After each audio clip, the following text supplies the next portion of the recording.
مثانہ کی سوزش ہے اور جس سے پیشاب رکتا ہے، چھوٹا پیشاب رکتا ہے اور ہم اذیت کا شکار ہو جاتے ہیں اور وہ سوزش کر دیتے ہیں، وہ ان کے متاثر ہونے سے بھی بچیں گے، اور وہ اس صورت میں ہی بچیں گے جب قبض کو ہم صاف کریں گے، ٹھیک کریں گے، درست کریں گے اور جسم کو اس مادوں سے پاک کریں گے، روکیں گے جسم کے اندر، تو ہماری جو پیشاب کی تھیلی ہے وہ چھل چھل کر باریک ہو جاتی ہے، جس سے وہ زخمی ہو جاتی ہے، اور زیادہ تیز مسالہ جات سے ہم نے پرہیز کرنا ہے، جس سے ہمیں مثانے کے غدود اور قبض کے مسائل کا جو ہے نا سامنا نہیں ہوگا۔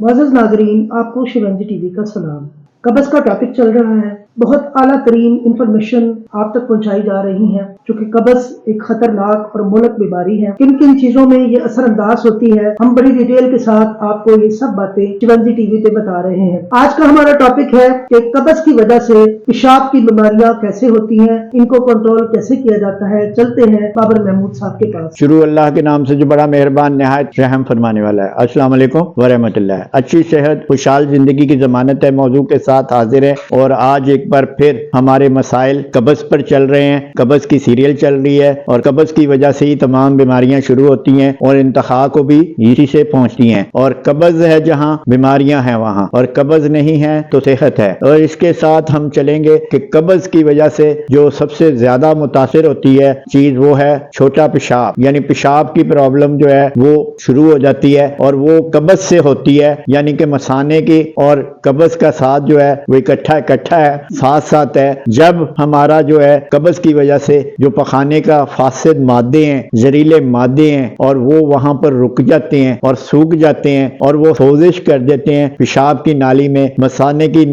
جو ہے غدودوں کو سجانے کا عمل شروع کر دیتے ہیں، اور وہ قبض سے ہی ہوتا ہے۔ جن لوگوں کو بڑی عمر میں پراسٹیٹ گلینڈ ہوتا ہے تو وہ اس کی سب سے بڑی ریزن جو ہے وہ ماہرین صحت نے جو عالمی ماہرین نے بتائی ہے وہ ہے قبض۔ اور جب وہ جو ہے علاج کرا کے تھک جاتے ہیں، حتیٰ کہ آپریشن بھی کراتے ہیں بڑی عمر کے لوگ، اور وہ بھی پراسٹیٹ گلینڈ یعنی مثانے کے غدود کی جو سوزش ہے اس سے نجات حاصل نہیں کر پاتے، پیشاب جو ان کا رک جاتا ہے اس سے نجات نہیں حاصل کرتے اور ڈائلسس کی طرف بھی چلے جاتے ہیں۔ وہ لوگ جو ہیں جب تک قبض ٹھیک نہیں کرتے، اور جب قبض ٹھیک کرتے ہیں تو ان کو آپریشن کی بھی ضرورت نہیں پیش آتی، ان کو پیشاب کے ڈائلسس بھی نہیں کرانے پڑتے، ان کو کسی قسم کے پرابلم نہیں ہوتی، حتیٰ کہ غدود سوجا بھی ہو تو جب قبض نہیں ہے نا تو پیشاب کی رکاوٹ نہیں ہے، اور جب پیشاب نہیں رکے گا تو ہمارے جسم میں جو زہریلے مادے ہیں وہ ہمیں نہ یورک ایسڈ کریں گے، نہ پیشاب کی پرابلم سے ہمیں سکن کے جو اندر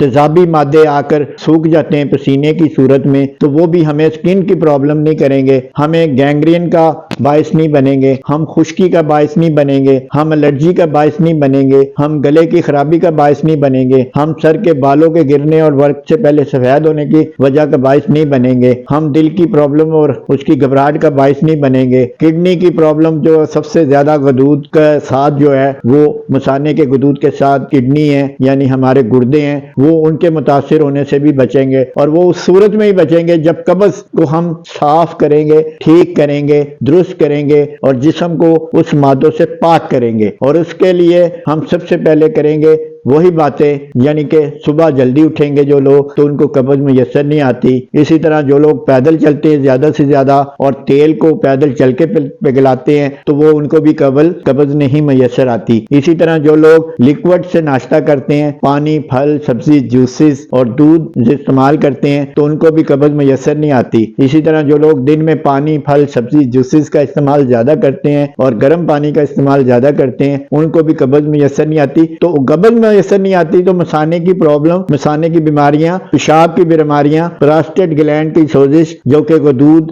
مثانہ کی سوزش ہے اور جس سے پیشاب رکتا ہے، چھوٹا پیشاب رکتا ہے اور ہم اذیت کا شکار ہو جاتے ہیں، تو وہ بھی اس مسائل کا شکار نہیں ہو پائیں گے۔ تو اسی طرح ہم چھوٹے پیشاب کی طرف چلیں گے کہ اس کے لیے ہم نے شروع میں جب ہمیں پیشاب نارمل آ رہا ہو تو اس کو ہم نے روکنا نہیں ہے، اس کو ہم نے جیسے ہی آئے اس کو خارج کرنا ہے جسم سے، جس سے ہمارے جسم کی جو پیشاب کی بیماریاں کا تعلق ہے وہ پیدا ہی نہیں ہوگا، اور جتنی دیر سے ہم پیشاب کریں گے روکیں گے جسم کے اندر تو ہماری جو پیشاب کی تھیلی ہے وہ چھل چھل کر باریک ہو جاتی ہے، جس سے وہ زخمی ہو جاتی ہے اور اس کو سوزش ہو جاتی ہے، اس کا غدود مثانے کا سوج جاتا ہے، تو پھر پیشاب ہمارا رکنا شروع ہو جاتا ہے، یعنی کہ رکاوٹ شروع ہو جاتی ہے۔ تو اس لیے ہمیں سب سے پہلے چھوٹا پیشاب نہیں روکنا، زیادہ سے زیادہ پانی پینا ہے، زیادہ سے زیادہ پھل کھانے ہیں، زیادہ سے زیادہ سبزیاں کھانی ہیں، زیادہ سے زیادہ پیدل چلنا ہے، زیادہ سے زیادہ رات کا کھانا اور سونے کا وقفہ رکھنا ہے، اور جلدی ہم نے سونے کا نام حاصل کرنا ہے زندگی کا، اور اس کے ساتھ صبح جلدی اٹھنا ہے اور زیادہ سے زیادہ سیر کرنی ہے، اور تازہ ہوا کی سیر کرنی ہے، باغ کی سیر کرنی ہے، اور خوشگوار موڈ میں رہنا ہے۔ زیادہ سے زیادہ ہم نے تنہائی حاصل نہیں کرنی ہے، غصہ ہم نے زیادہ نہیں کرنا ہے، تلی ہوئی اشیاء اور بادی اشیاء، بیکری اشیاء، زیادہ میٹھی اشیاء اور یہ چیزیں اور زیادہ تیز مسالہ جات سے ہم نے پرہیز کرنا ہے، جس سے ہمیں مثانے کے غدود اور قبض کے مسائل کا جو ہے نا سامنا نہیں ہوگا۔ شکریہ۔ بابر محمود، پاکستان۔